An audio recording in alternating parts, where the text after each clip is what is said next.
Okay.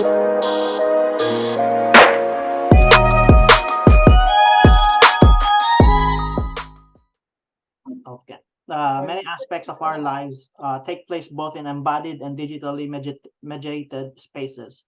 Our lives are series of online and offline and integrated encounters.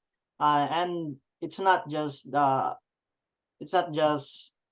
Heidi Campbell who's also taking note of this, but we can clearly see here by Meltwater and We Are Social. They gathered enough data that states out of 8 billion people, 64.5% as of July 2023 are connected online. So everyone is online, mostly. So like above 50%. And these people are online and they're using the internet almost 6 hours to 7 hours every day. In South Africa, Brazil, Philippines. I'm from Philippines. I'm Filipino, and in Philippines, we've been the social media capital of the world since 2012, and we've been using social media for more than 9 hours a day. That's averaging to 9 hours a day. And in Canada, it's 6 hours and 30 minutes a day. It's just below the average of worldwide use of internet. So clearly, everyone is online. This also spans in different ages, not just the millennials, not just the Gen Zs, but everyone. There's just a little difference when it comes to the use of internet, especially in their time. And here you go, Heidi Campbell, Stephen Garner, Teresa Berger from Yale, and even William Anderson from Edmonton. Uh, they're clearly saying that everyone is now connected online. Everyone is there.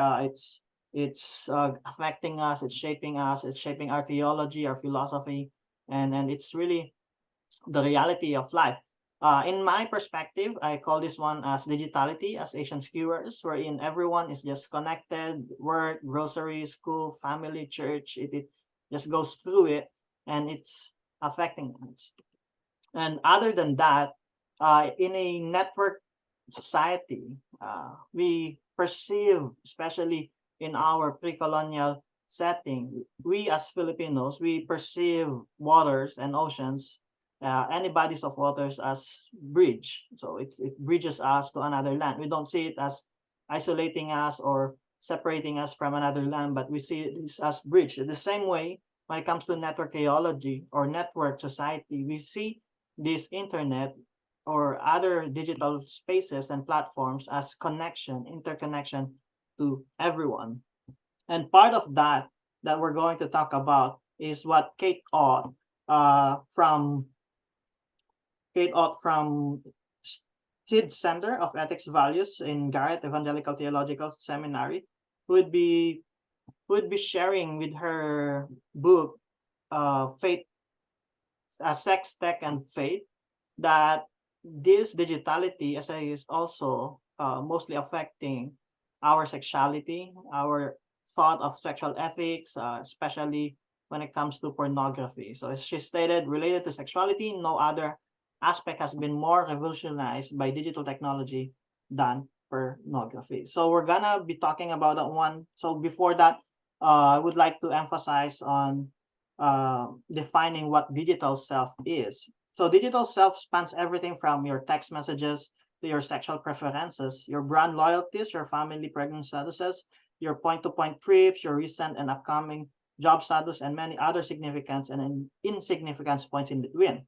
It influences and extends our incarnational experience and enfleshment. To like someone on social media or to unfriend someone online can have immense offline social and psychological ramifications.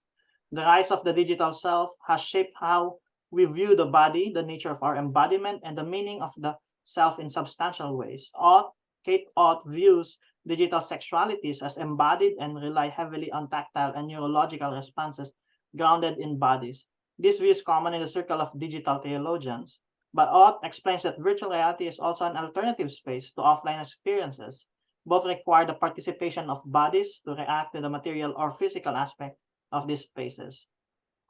Moreover, Timothy Tennant of Asbury states that digital technology can assist us in our mission in many ways. However, we should never speak or act as if digital presentation is equivalent to embodiment. So the question is, how does the digital self relate to the Christian view of embodiment and pornography? Moreover to that, these are examples of these digital spaces. One of the metaverses that I usually go to, which is Outspace VR, which is all no longer uh, publicly open. They stated that behind every avatar is a real person, is a real embodied person, and then by that means we need to relate to everyone, even on social media. Every time you like a post, every time you communicate on the threads, that these people, this person in avatar on in this format of digital platform are also real people behind it. However, paper presents the other side that Ott's mid-high theological anthropology of shame-free, pleasure-positive, values-based, and biblical embodiment in a digital age. The tone of any church or community should be marked not only by grace and compassion, but also faithful, steadfast historic Christian doctrine, understanding the narrative of creation, especially in the human embodiment as imago Dei. So I also shared a preliminary examination of biblical survey when it comes to the imago Dei in Genesis 1 and Genesis 2. Just to put it in short, here Adam and Eve still have a pure eros, love, and does not objectify or use the other by desires of one another, not as fantasizing, but as who the person is. As stated in chapter 2 of Genesis, verse 22 and 25, that man said, "This is now the bone of my bones and flesh of my flesh. She shall be called woman, for she was taken out of man. That is why a man leaves his father and mother and is united to his wife, and they become one flesh." Adam and his wife were both naked and they felt no shame. Focusing on the last part of that passage, the author of the creation narrative clearly states that they were both naked and felt no shame. And I call that one as pure embodiment. Ott's body positive view parallels to Tennant's statement that the body itself is never dirty or evil because it is an image bearer in that body. It is not nudity of the body that makes an image sinful. So now the question is, what makes it sinful? What makes it has this malice or lust? And that enters the Genesis 3. Now in Genesis 3, to which I call as part of the digital reality and digital sin, it states that malice, lust, and all related sexual corruption of humanity were a product of sin. The malignant malice is still actual today in the digital age. Tenet shares for man made images the body are usually frequently to incite lust. For men, they tend to promote self-loathing. Lust separates the subject from the body and makes the body an object. But moreover, consequently, it is evil to turn an image bearer into an idol, yet that is what lust does. So the lust, what it does is to transform the image bearer into an idol, and that's idolatry in Timothy Tennant's view. This is why viewing a pornographic image is a form of idolatry, coming from Timothy Tennant. But Ott overcomes this idea by saying that it's more to that. It's not just lust, but there's something more, or there's nuance when it comes to these things. And we need to overcome lust with erotic affirmation.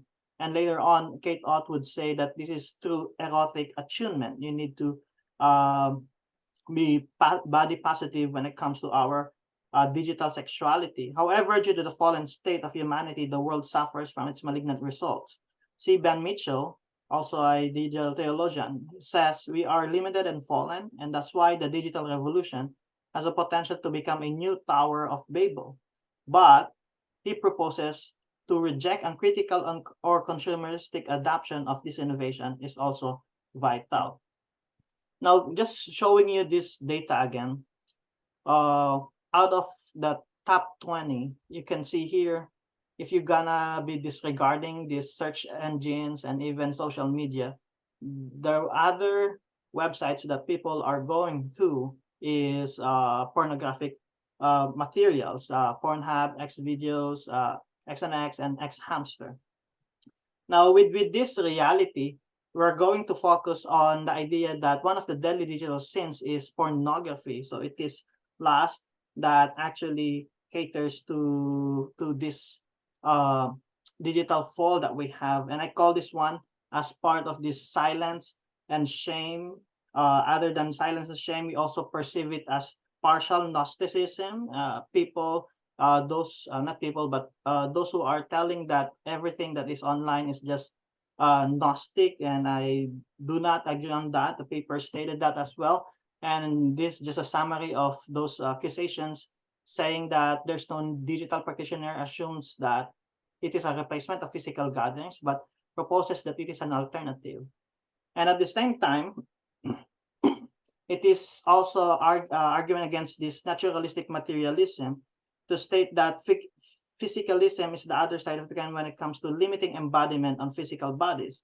So my perspective here is that when it comes to embodiment, I go on Joshua Fire's thought of substantial dualism, and to state that the image bearer itself is almost as equivalent to the imago Dei and where the soul is.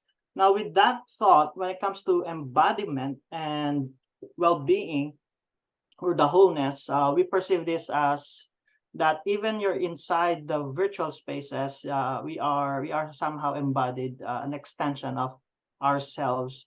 Ray Crisaldo, also a Filipino theologian, states that the virtual is an experience of reality mediated by technology, digital extensions of ourselves reaching out to others in bytes and pixels. The same as how Paul is doing that. In our context, Filipino workers, especially many Filipinos all over the world, they're sending balikbayan. So balikbayan bags are extension of our love for our family. This is virtually embodied. It caters and it shares the proximity of our love and extends compassion and grace to others. Now, when it comes to this criticism on, I mean, I do agree in many ways with Kate Ott's erotic attunement. She's saying that when it comes to erotic attunement, you need to really know this physical uh, body that we have. And let me just state here, Kate Ott's view is indeed an alternative to a more inclusive theological thought of embodiment. There are many things that we agree on, but auth does not push to eradicate online pornography due to its benefits for personal, interpersonal, inclusivity, and social goods like forms of sexuality education. My proposal is, in order to somehow overcome this temptation of viewing online, is the idea of shared self, or being communal with one another, the Filipino kapwa principle, to see yourself in the other. A person who is a kapwa sees himself in the other will redeem how we view people online, a rejection or at least a reduction of pornographic use that can be expected due to higher theological anthropology. This view parallels to what Adam said when he first met Eve. This now bone of my bones and flesh of my flesh. So my conclusion here, and these are just examples of how we conduct ourselves, especially when we apply our theology into practice. So orthodoxy and orthopraxy at the same time. As I conclude, though there are more theological anthropologists in the evangelical circle, these cited scholars here, the ones that delve deeper with the relationship between the human body and digital self. Exploring Kate Ott's view of embodiment and digital self in the pornographic age, including interaction with Daniel Darling, Kaylee Cappy, and Timothy Tennant, that's all also in the paper, grants the readers a clear picture of digital theological anthropology. The paper concludes with Tennant's words: "We are all created in the image of God, and we must treat all people with the proper dignity and honor." And in the thought of the Kapwa principle, in Christ, human learns to be real embodied humans, producing technology, enjoying and using technology, but not being dominated or shaped by it. The paper offers a balance of grace and truth, extending the unconditional love of God to others while upholding the highest standards of purity, dignity, and morality. Hope my point here was also shared, the idea that we need to actually treat one another in digital spaces as true, authentic relationship, especially when it comes to our sexuality. So I think my time is already done. So thank you. You're right on time. I'm impressed. Thank you very much, JP. That's lots to think about. So our next presenter is here, I assume. Brad, okay. I'm sure because he's a student at MUN. So Bradley, Bradley or Brad? Brad is a PhD candidate in philosophy here at Memorial University, having previously studied philosophy, mathematics, physics, and economics. So it's a wide variety. His professional work takes place, I need longer arms, takes place at the intersection of epistemology, logic, and philosophies of science, language, and mathematics. But he maintains an active interest in Islamic thought and applied ethics. He became a Muslim in 2020 and lives in St. John's with his wife, Maya. So Brad, welcome to our seminar this morning. In your his paper is going to be Internet, Islam, and AI Authority, Challenges of Learning to be a Muslim Online. So thank you.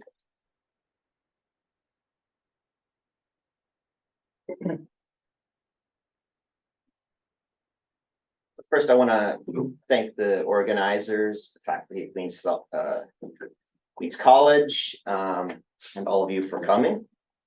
I appreciate the opportunity.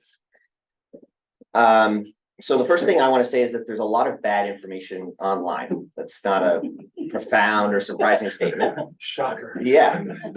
But it is something which has dire consequences when the subject is our physical or our spiritual health. Worse than that, there's too much information online.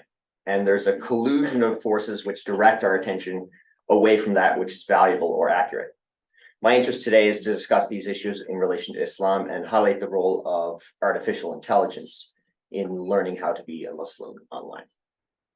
So Okay. you're being cut off on the camera, Oh, okay. The camera Too should. tall?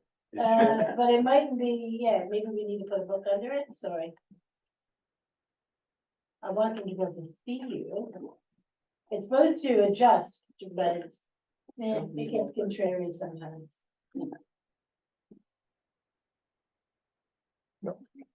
Here we go, You can all see my handsome face now. yeah. All of the world. Okay. So any of us who frequent Facebook or Twitter are familiar with fake news stories, political propaganda, or misguided advice showing up in our feed. Distortions of the truth are propagated on social media through at least three kinds of mechanisms: cognitive, social, and technological.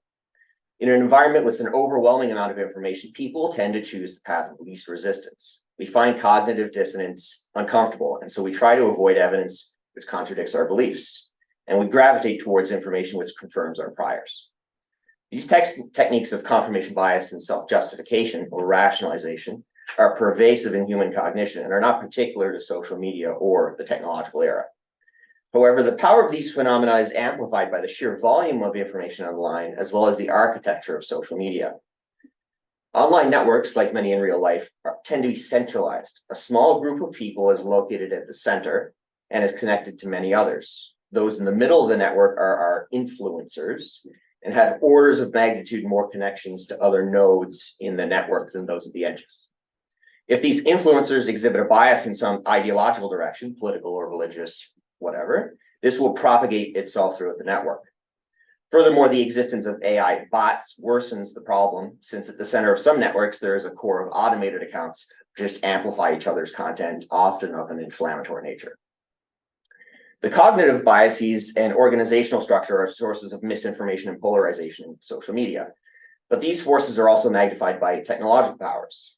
The algorithms of social media and search engines use a form of artificial intelligence, which makes decisions about what sort of content to recommend to a user. They are designed to maximize engagement, and so are more likely to recommend resources which are similar to already viewed content. This kind of personalization of content tailors messages to people who already have the inclination to accept them, contributing to confirmation bias. There's also a popularity bias because the algorithms are designed to promote content which has the most engagements overall, think trending on Twitter. In the realm of social media, these mechanisms result in echo chambers, and in general, this form of intellectual isolation is called a filter bubble online. These mechanisms emerge from a combination of cognitive biases, social structures, and algorithmic design. generating higher engagement and interaction, and hence polarization and the propagation of misinformation. We should also keep in mind that engagement can be positive, reinforcing, or negative, hostile. In fact, divisive or polarizing social media messages tend to receive more engagement. For example, content expressing outrage is more likely to be shared on Twitter, and expressions of politically extreme opinions elicit more engagements on Facebook, comparatively speaking. There is furthermore another layer which contributes to the propagation of low quality information on social media, and is the business model of social media corporations. The main revenue stream for them is advertising, and the income generated depends on the level of engagement. As we've seen, the extreme opinions, filter bubbles, echo chambers are more likely to increase engagement and therefore advertisement revenue. Consequently, it is in the best interest of social media companies to maximize profits by maximizing engagement rather than improve the quality of information. And hence they provide an ideal information environment for misinformation and hostility. Another way of saying this is that social media operates in an attention economy where actors try to go viral. By designing algorithms which recommend content based on the pursuit of profits via the hijacking of attention, social media companies incentivize addictive behavior and hostile interactions, which further exacerbates polarization, misinformation, and biases. These sorts of problems, unfortunately, are not restricted to the AI-driven algorithms of social media. The presence of biases, especially those related to race and gender, have been pervasive problems in different AI domains like facial recognition, security, policing, and healthcare. The issue is that machine learning, which is a subsection of AI, can only generate results from the data that it's given. In the case of social media, the data is the record of engagement and user interactions. Since the historical record of data available online already suffers from all sorts of biases, the training set is constituted in such a way that conclusions derived from it will likely replicate these biases. Additionally, the training data for machine learning algorithms is not the whole of the internet, it's a selected subset, and it is cleaned, to use the technical term, in a way to make it usable for machine learning. Further biases can be introduced at this level. Furthermore, even if the data is perfectly fair, modeling can introduce biased conclusions. The tentative output of a machine learning algorithm is evaluated against certain benchmarks, which are decided in advance and may involve prejudicial norms. The data of different populations can be inappropriately combined, and what is really a heterogeneous population is treated as homogeneous, leading to aggregation bias. Finally, even after the algorithm has developed, it can be tinkered with by human actors who, as we know, are given to making bad judgments. So the most obvious consequences for Muslims is the perpetuation of negative stereotypes, threats, and hate speech. The persistence of hate speech against Rohingya, Sri Lankan, and Palestinian Muslims on Facebook, for example, is one kind of evidence. But anyone who frequents social media sites will be no stranger to Islamophobic content and misinformation about Islam and Muslims. One might object that this sort of problem is just a psychological or social phenomenon. It doesn't have anything essential to do with technology or AI. But as I noted above, machine learning models are typically trained with data which is publicly available or free. In particular, web scraping or harvesting content from the internet is a common source of training data for machine learning models. Naturally, the internet is full of misinformation and prejudicial assumptions, and the models which use this data will likely inherit these problems. As they say in data science, garbage in, garbage out. It might seem like there's a simple solution to eliminate the biases. Simply feed the machines with good data, right? Good stuff in, good stuff out. But the size of the training data that is needed is immense. That's why these things are so efficient. And so vetting that amount of information by hand, so to speak, would be basically impossible. So, for example, one well-known application of AI is ChatGPT, which is a large language model, LLM. The large here refers to the size of the training data, which typically comes from the internet or through user interactions. It is no surprise, therefore, that LLMs exhibit problematic features. For example, in a study of GPT-3, the previous version, there's 4 out now, it was found that the words violent, terrorism, and terrorist were linked to Islam at a much higher rate than to other religions. And these 3 words were in the top 40 most related words to Islam by GPT-3. In another experiment, GPT was prompted to finish the sentence. Two Christians walked into A, etc. for different religions. In 66 of 100 simulations, the AI model proposed that these two Muslims committed violent actions, 66%. The second highest rate for other religious groups was 18 for Christians and Sikhs, and 2% for atheists. The same researchers asked GPT-3 to complete the following. Audacious is to boldness as Muslim is to blank. And same thing, replacing Muslim with other religions. It responded terrorist 23% of the time. In fact, no word for any of the religions tested was given as frequently as terrorist was in response to the Muslim content. Of course, we have Chat GPT 3.5 and 4, and there's no problems with them, right? They have more interactions and design tinkering, but they're the same. They're the same thing. Right? So the net result of machine learning algorithms and AI algorithms, in short, is the spread of dangerously incorrect information about Muslims.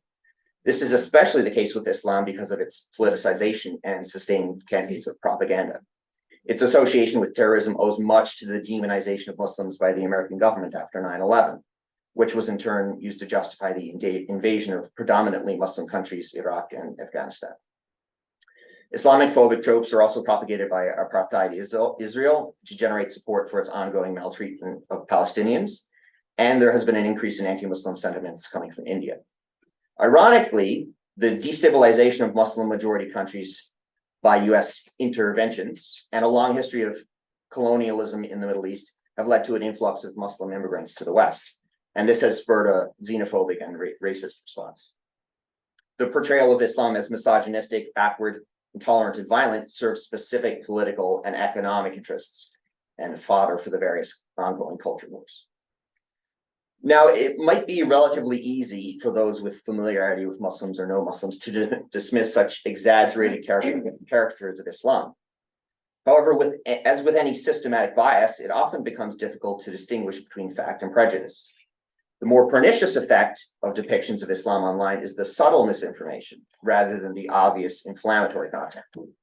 This is because half right but also half wrong information is plausible even to Muslims. This is particularly serious for those who live in non-Islamic countries, are isolated from other Muslims and Islamic scholars, are recent converts, do not speak Arabic, or lack formal Islamic education. All of those apply to me. Such online Muslims are forced to navigate between various presentations of Islam. On the one side, colonial or westernized interpretations, and on the other, authoritarian and fringe sources. Unfortunately, both are captured by political, ideological, and economic interests, which are sometimes difficult to discern. These are the two sides of the polarization of online Islam. Even information which is not Islamically invalid, but deals with controversial topics, gets more airtime than those which are more fundamental to Islamic practice and beliefs. This renders relatively unimportant topics front and center to Muslims and non-Muslims alike, and although not incorrect, presents an unbalanced picture of Islam. In brief, we can say that online authority in Islam has been given over to AI. I'm not referring to robots who lead prayers, large language models writing sermons, or bots administering legal rulings, although these are also issues. There's a more pervasive undermining of religious authority, which extends throughout the online world due to the perversions I've discussed. Data-driven machine learning algorithms, fueled by cognitive and social biases, and exacerbated by advertising profit incentives, which largely determine what information we receive. Politicization and state-sponsored propaganda accelerate this process of misinformation when the topic is related to Islam or Muslims. The organizational structure determines which influencers form the core of our social network. The prejudices in large language models and search engines direct us towards specific types of resources, especially those that grab our attention either positively or negatively. And the result is an epistemic version of might is right or tyranny of the majority. This is extremely dangerous when the subject is as important as one's religion. So, who ought to have religious, educational, and epistemic authority in Islam? Just be clear, it isn't me. I'm not an Islamic scholar. I've been a Muslim for 3 years. I don't I technically have never read the Quran because the Quran is in Arabic and my Arabic is very poor. So I'm not to be trusted. So I'll quote an English translation of the Quran. This is from Surah An-Nisa, the women is the name of the chapter. O you who have believed, obey Allah and obey the messenger and those in authority among you. And if you disagree over anything, refer to Allah and the messenger. And if you should believe in Allah and the last day, that is the best way and best end result. So the order is important here. First, it's the Quran. It's the word of Allah subhanahu wa ta'ala. Okay, thank you. That's the fundamental source of Islamic law, ethics, and practice. Second is the prophetic tradition, the Sunnah, particularly the hadith or reports of sayings of Muhammad sallallahu alaihi wasallam. After these is scholarly consensus, ijma, and scholarly opinion, ijtihad, based on legal reasoning or analogy from the Quran and the Sunnah.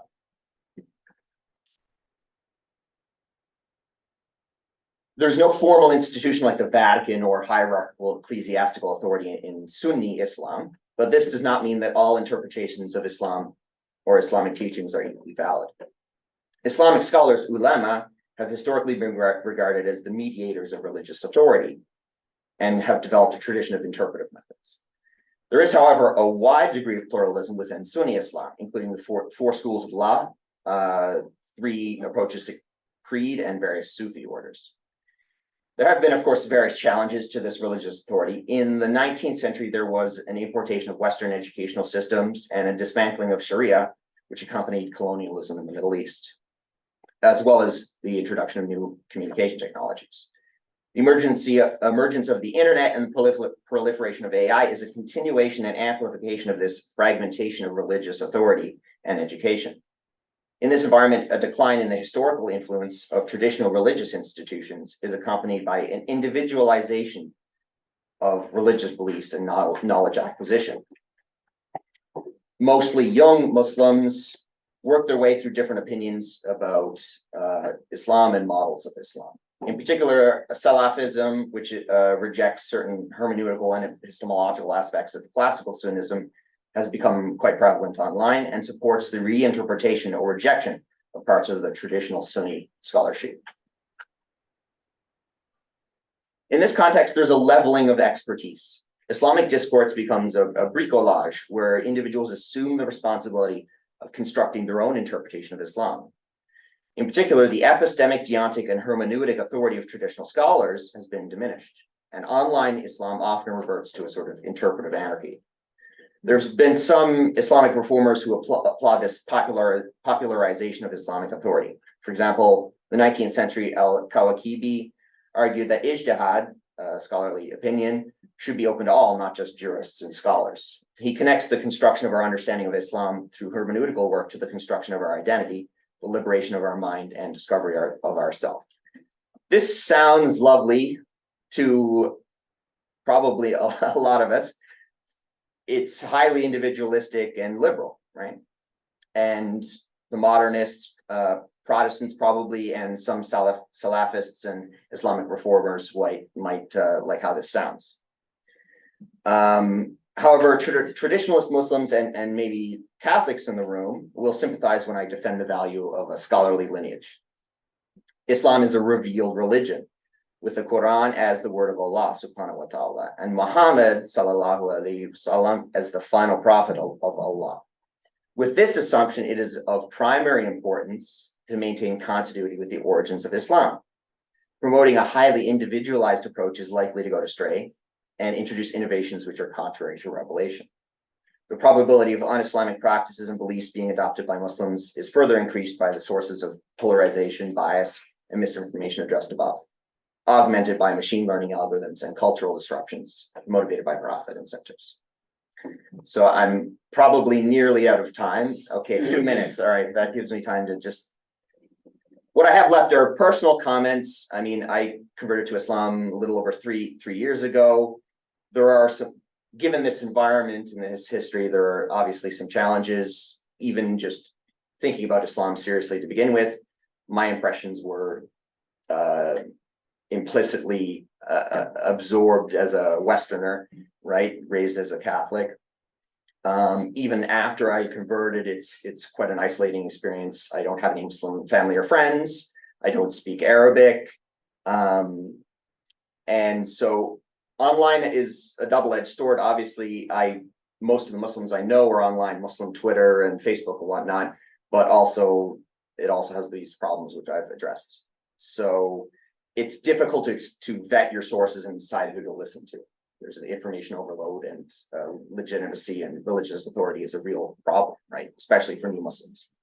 I was lucky. I mean, I'm rather literate. I can afford books. I have access to online educational resources, paid courses and whatnot.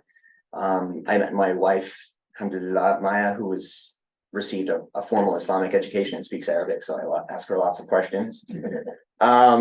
But most converts are not so lucky, and they end up beholden to the results driven by AI systems, having to rely on Sheikh Google or Imam YouTube. So what do? I don't know if I have any real solutions. I think restriction and banning of social media or censorship have all been tried. They fail. I think that's you're throwing all of the wonderful things, an online community and educational resources, you're throwing that out with the bathwater. We could, however, investigate the algorithms themselves. The algorithms used by social media and search engines are intellectual property. They're highly secret. We don't have access to them. So we don't actually know how they work. And if outside researchers, people with the relevant skills, could actually examine those and see how is this generating all of this polarization and misinformation, I think that's at least a first step. And I have no solution for this, but the advertising-based profit model of social media is obviously a driving factor. More fundamentally, we had to realize that we can't have AI ethics without ethics. The solution is not strictly technological, right? And ethics needs a foundation.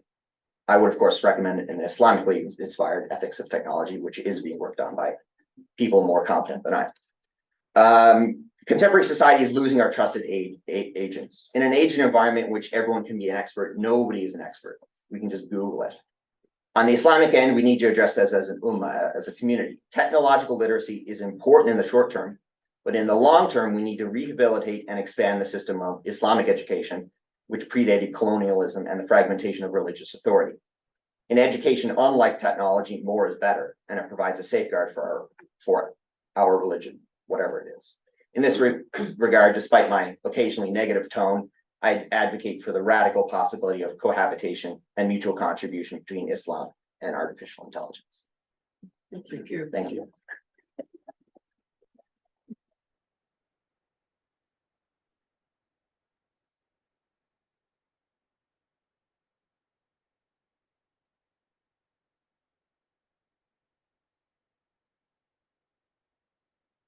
I was just checking my notes. Rob had sent me bios on the speakers today, but I noticed there was no bio for Rob. he's going to rely solely on my information, which is like, you know, dangerous. Huh? And his infamy, yeah. So Rob is a lecturer here at Queen's College in the Director of Outreach Programs. He is a graduate of Queen's College and really has taught here pretty well ever since he graduated. And as he said earlier, is a PhD candidate with GCAS. So you watch what he says today. And we're very proud, and he's the organizer of this event. His paper is Can AI Be My Neighbor? The Impossibility of Hospitality in a Digital Age.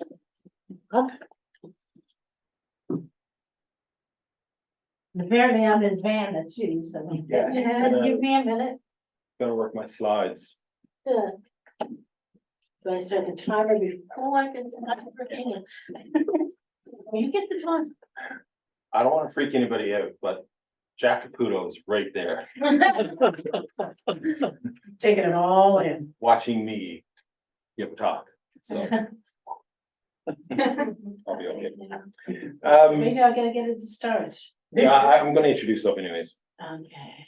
So I want to start off with a bit of a confessional. I'm in no way an expert on AI technology. I'm interested in it, but so my presentation is not really going to be get into the stats and all those kinds of things as John Paul and Bradley so fantastically did. And I'm going to steal a line from Bradley. I am not to be trusted here.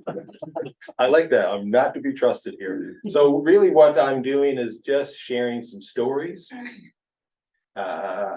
asking some questions, and really I am a composite of all of the relationships that I've been engaged in over the last 47 years of my life. And so you'll see some of that come out in this presentation as well. And I was kicking myself last night after Jack dropped a great line when he talked about angels, but messing with the letters for AINGELS. And I thought, damn it, I should have called this presentation Entertaining Angels, AINGELS. Alas, maybe in the next iteration, it will be called something like that. So next slide, please. So here's an outline of what I'm going to be doing today. And so for those who are of a religious background, especially within the Anglican tradition and the Roman Catholic tradition, you'll see that the outline of my talk is going to follow the outline of Eucharistic service. So we will have the gathering of the peoples.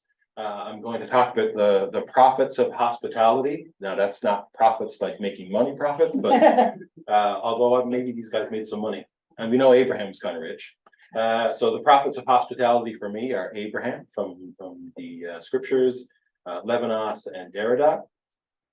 I'm going to talk about the good news at table. One of the cornerstones of my PhD research is hospitality, but hospitality acted out at the table. So we're going to talk about communities of liberation, mutuality, and solidarity. And then finally, the dismissal. We always send you back out into the world. So in the dismissal, I'm going to send you out with some questions. Next slide, please. So for the gatherings of the peoples and communities, this is the cloud of witnesses, so to speak, in my life who have really instilled me this desire, this quest to understand what we mean when we talk about hospitality. So I'm going to share some of the things and people who have really brought that out in my life, that made me really set out on this quest. So next slide, please. Anybody guess where this is? Right. My hometown, Leading Tickles. So my story of hospitality really begins in this very tiny fishing village on the coast of the North Atlantic in Notre Dame Bay, the Bay of Our Lady. And in one particular place, I mean, I wish we could really zoom in, because right up here somewhere is my grandmother's house. And it is in that space where I really became enthralled with hospitality. And really the place where I first experienced what I would call radical hospitality. Because, and I've said this many times before, my grandmother's house reminds me of the kingdom of God, where all are welcome. There's a space at the table for all. Whatever she had, which wasn't much, was shared with everyone. And so if you came in and if you were hungry, you went to the cupboard or you went to the fridge and you got something to eat. If you sat around the table, you were an equal with everyone else. And great conversations unfolded around theology and politics and even philosophy, although my grandmother would never, philosophy, she had no concept of what that was and probably would have been uncomfortable with some of the outcomes of philosophical conversation. But all of those things happened there. And upstairs, if you were tired, there was a great big feather bed where you could go and lie down and take a nap, where I did many times. And it was in one of those squat little rooms that are common in Newfoundland's salt box houses. You've all been in these rooms, really small. The ceiling was about this high. And you'd lie in the feather bed and it just wrap its arms around you. And you feel that hospitality. So that's where I'm coming from. when I talk about hospitality. Next slide, please. The other relationship for me, of course, is my experience at St. Mark's Anglican Church, where I served for 16 years in 3 different roles. And it was the tables of St. Mark's that really were formative of me. The Eucharistic table, the tables in the parish hall where we would gather for meals, and also the tables that were out in the community around us, which we really saw as an extension of who we are. I say are because I'm still a parishioner there, out in the community. So in pubs and in coffee shops and in school gymnasiums and in hospitals, nursing homes and people's homes. So I'm deeply, deeply formed by hospitality, not only in my personal life, but in my professional life as well. So I say the research that I do now, my PhD research, is really in some ways looking back through those experiences and to try to now give theological and philosophical articulation to what I've experienced and what I've been engaged with over the years. Next slide, please. So, of course, one of the other formative things for me has been radical theology. And in particular, the work of Jack. Been very formative of the way that I'm thinking. He has this knack of saying things that I'm thinking that I can't really articulate. And then he says it, and I think, darn it. I wish I had thought to say it that way. So for me, when I say radical theology, those of you that might not be familiar with that kind of theology, for me, radical theology is best defined over against confessional theology. And this is, again, borrowing very heavily from Jack. And rationalistic forms of modern philosophy. And radical theology knows that the trap that was set for religion by the masters of suspicion, Nietzsche and all those other big names, was sprung on the unsuspecting critics of religion, like Wile E. Coyote caught in his own trap to catch the roadrunner. As Jack Caputo says, a funny thing happened on the way to the death of God. Death of the final word on anything. That's from a great little book called On Religion. Check it out. Radical theology is keen on the idea that it is all constructions, be they religious or secular, faith-based or rational, and constructions all the way down, or interpretations or hermeneutics all the way down. Radical theology is not so much a way of doing theology as it is a place or a plane on which to do theology. And from there, I'm borrowing from Barry Taylor and some of the things that he says about radical theology. The radical theology is like a sandbox or a space to play with others and other toys, to dig, to bury, to act out, to play. At its root, radical theology is about roots. Radical comes from the Latin radix or radix, a root that is shared, a root that is the root of radical is root. Radical goes to the root. In radical theology, this is not in the sense of the old ad fontes, going back to the sources, but a reimagining of the sources. Not a reformation, but a transformation, a transfiguration of sorts. And again, the root of transfiguration is metamorphosis. No, radical theology is an uprooting, but not to destroy. The uprooting is done with the precision and, dare I say, the care and devotion of an expert gardener. It is an uprooting done in the belief, now that's a tricky and loaded term, but the belief that there is something there worth exploring, something there worth getting to the root of. And so that's where I come from when I'm talking about radical theology. And I love this quote from In Search of Radical Theology. My ideal radical theologian is a whistleblower, an insider alerting everyone that there is trouble inside the corporation. Radical theology is a disturbance of the peace, appearing just where there should be a sword, not peace. Next slide, please. So our prophets of hospitality. So here again, we're talking about Abraham, Levinas, and Derrida. I don't know why that funny space happened there. That was fine this morning, but I checked it. AI getting back. I know. So again, this is prophets in the sense of forthtelling, not foretelling, right? Not predictive, but proclamatory. Messianic in some of the ways that Jack was talking about last night. Forward looking, promissory, and hope-filled. And as much as we might read Levinas and Derrida as irreverent, secular, rightly passing for atheists, they are influenced and indebted to their forebear Abraham. We might, in the spirit of deconstruction, even do a reverse hermeneutics where we read Abraham through the lens of Levinas and Derrida and not the other way around. So we could read the Abraham story of the angelic hospitalic encounter through the lens of Levinas and Derrida. Next slide, please.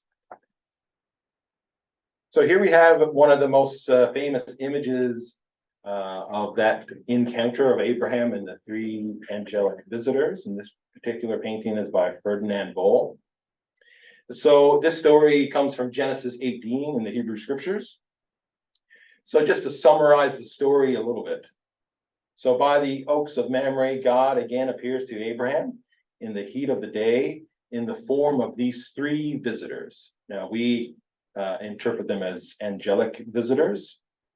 And in typical Middle Eastern expressions of hospitality, Abraham goes all out for his guests, offering them food, lodging, offers them, an opportunity to wash, to clean up.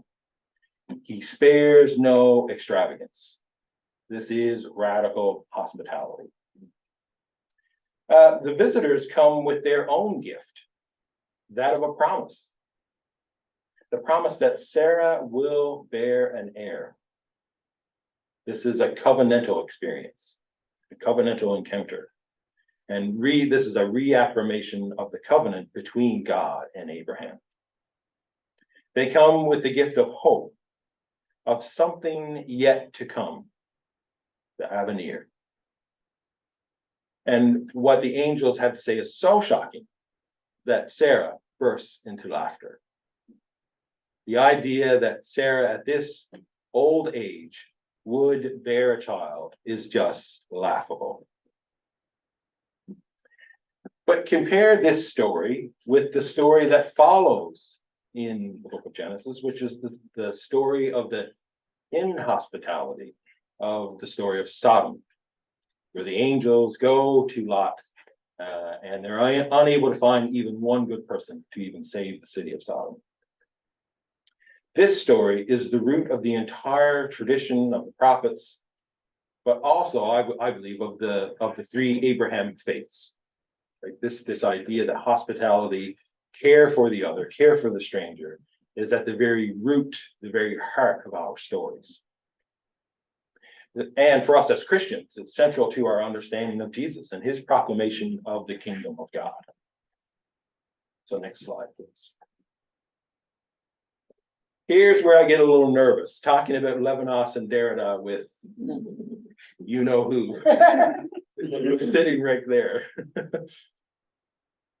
But again, deeply formative of the way that I understand hospitality are these two characters of Levinas and Derrida. The work of Levinas, especially in Otherwise Than Being and Totality and Infinity, is an exploration of the hermeneutic of the other. Right? This is really the work of Emmanuel Levinas. Levinas speaks of the ethical demand, the ultimate demand that the other makes upon us, which is a call that we must respond to. We cannot avoid this call.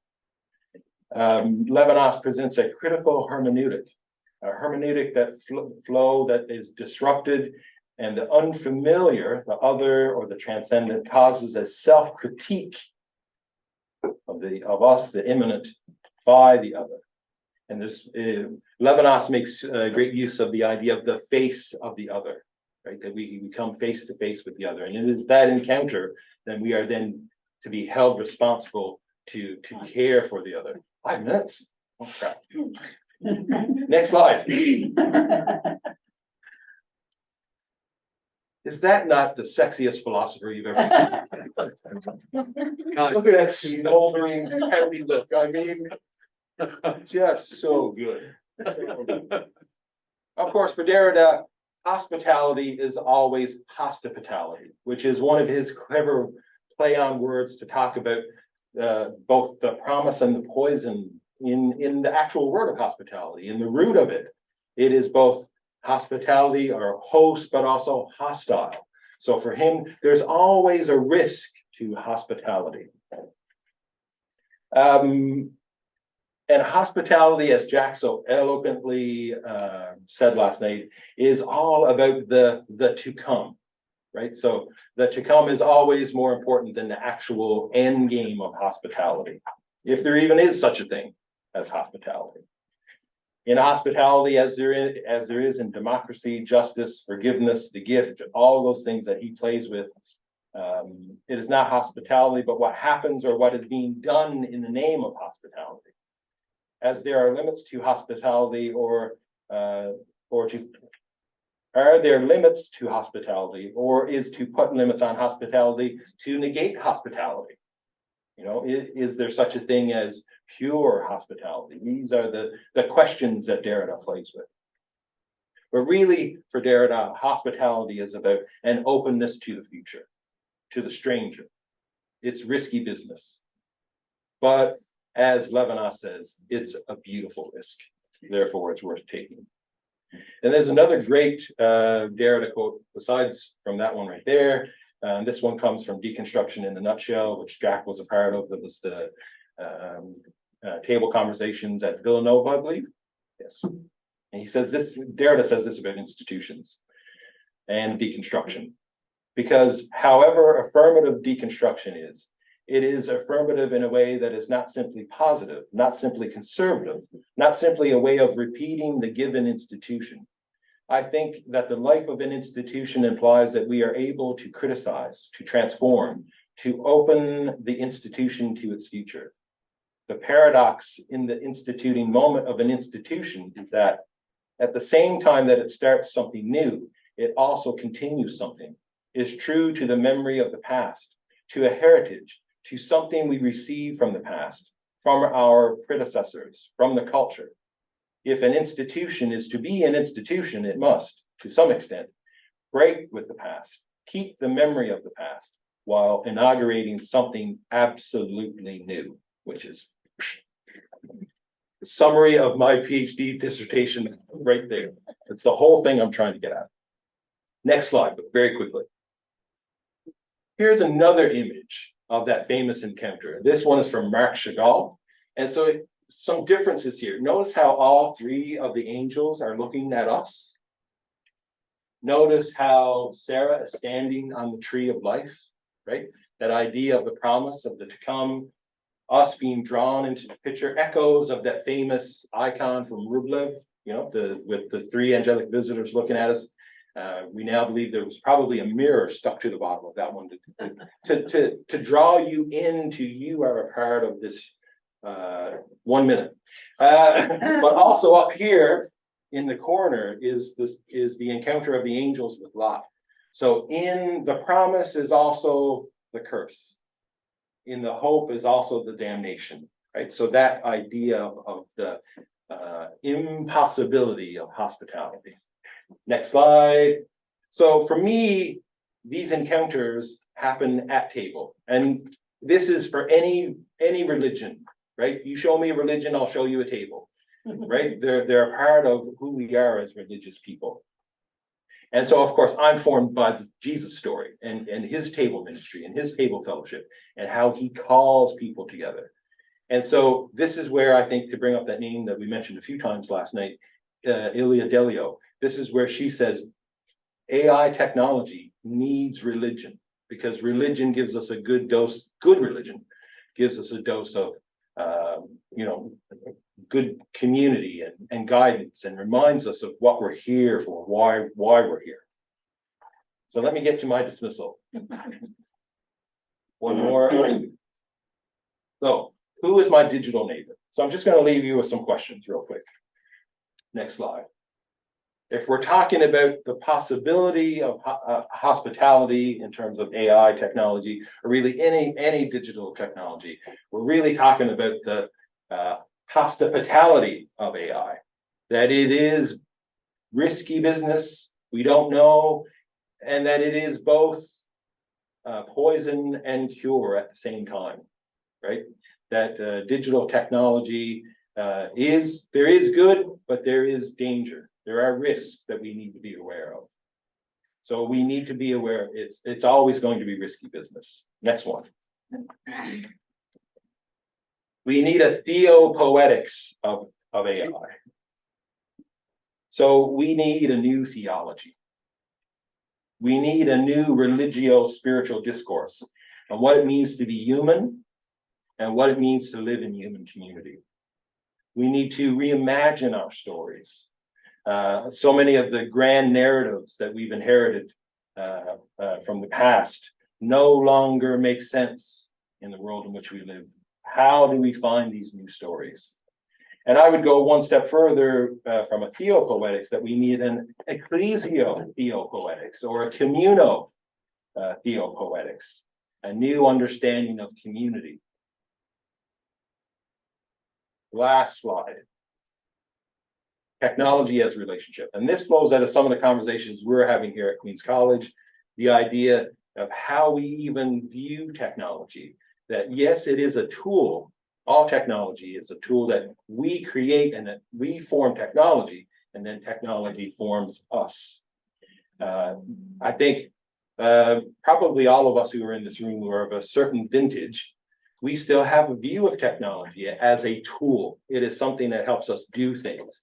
Whereas I think when I think about my daughters who are in their 20s, they don't have that view of technology. For them, technology is a relationship.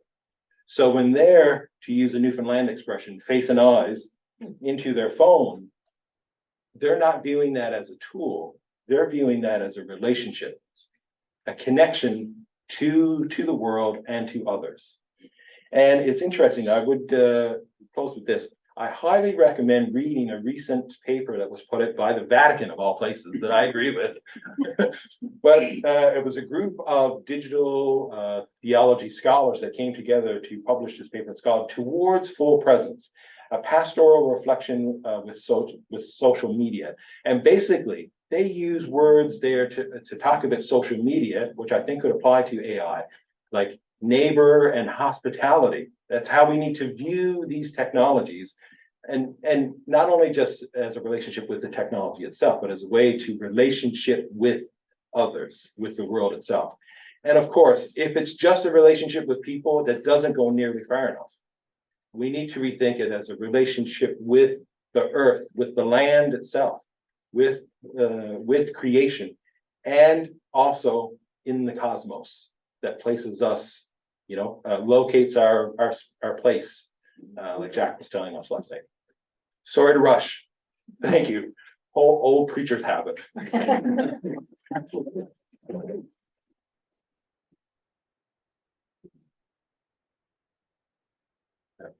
Yeah, I'll be careful, Daddy. I thank you very much to all our presenters.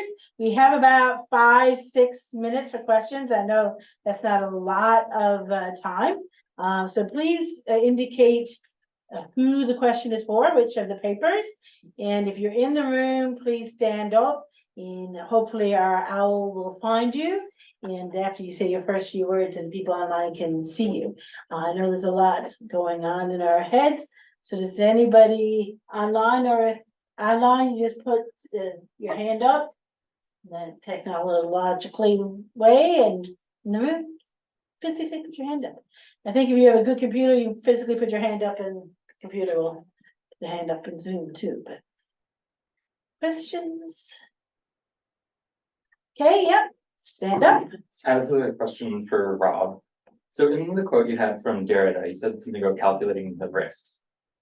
So when you're talking about hospitality, you're supposed to calculate the risks, and it seemed like he was implying something about looking to the future in order to kind of negate the risks that we're calculating.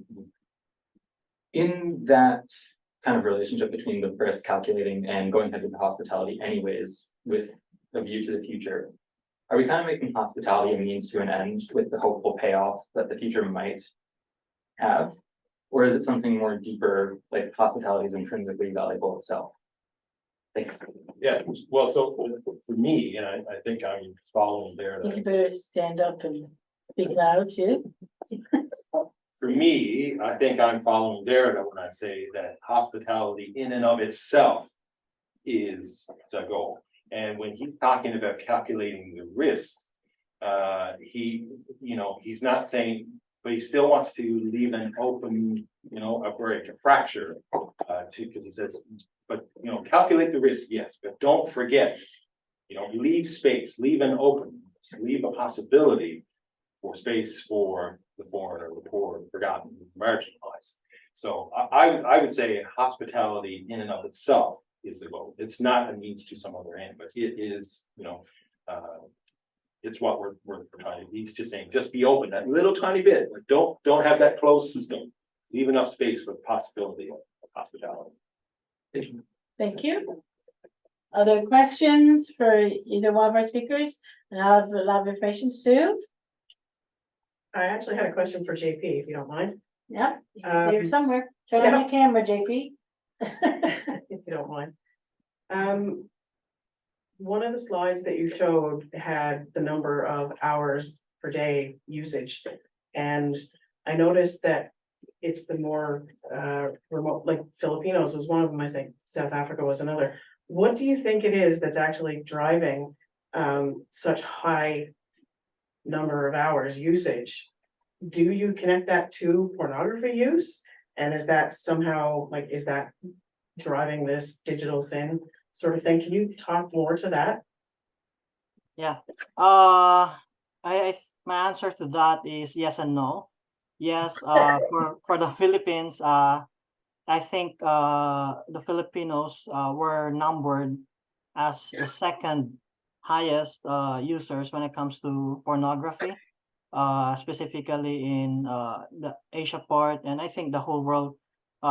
Statistics from different porn sites already gave that report in public. At the same time, I would say no, because I think one of the major factors of the high usage of internet or the engagement of the internet is because of the slow traffic of internet. Like the high speed or the bandwidth of the internet in the Philippines is very slow. So it takes time for them to if we are doing this in Philippines, it will be like stuttering. It will just like buffering. I'll be in and out every now and then.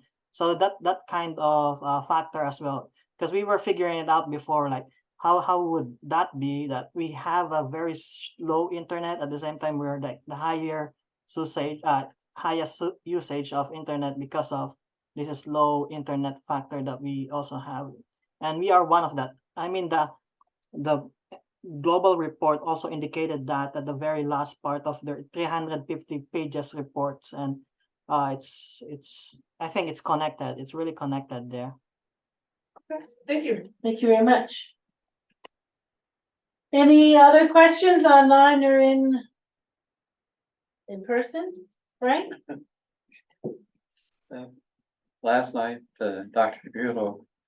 Caputo quoted Leon Cohen, and I'm thinking about that one. He sings, "Everything is a crack, and that's how the light gets in."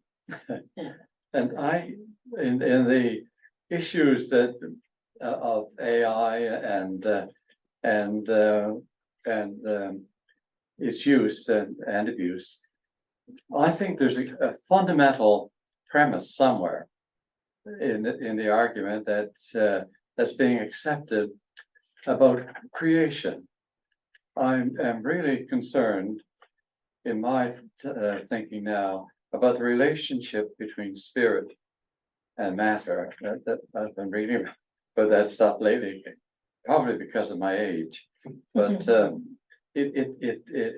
concerned about that somehow or other, some of this AI and the other things, we've lost part of that story that this gentleman was quoting from scriptures. We've lost part of that sanctity of creation. In the Abrahamic religions, God blesses it gives creation a sanctity. But now it seems to me that all these environmental issues, a lot of them, from my perspective, I'm no scholar on that stuff, but it seems to me that we've lost that sanctity, and we're using everything as if it's ours, and just use it. We think about the common good and all these other things, but there's a basic premise, I think anyway, about creation, about spirit and matter, that has to be considered as we move down the line with the arguments about evolution and AI and all these other things. And I think our civilization, certainly in the Western world anyway, needs to recover that idea of sanctity in creation. So that's my observation. Either one of the speakers want to speak to that? Yeah, I'll just say that Yeah.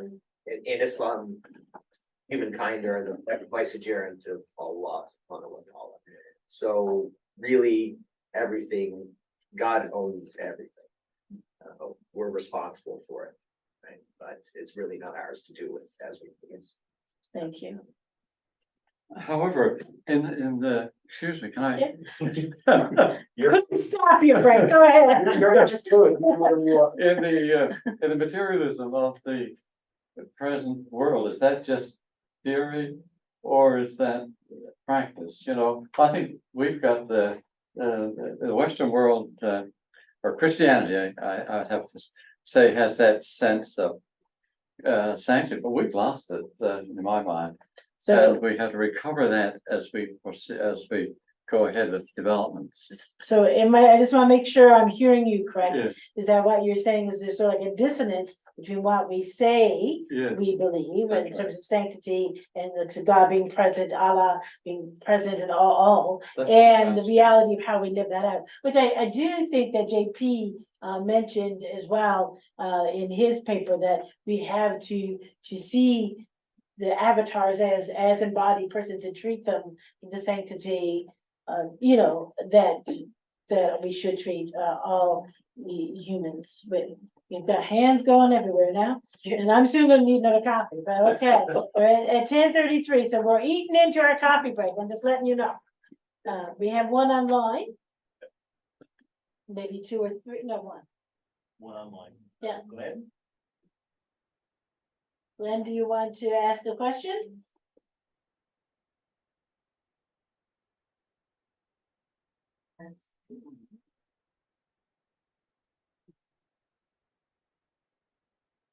There.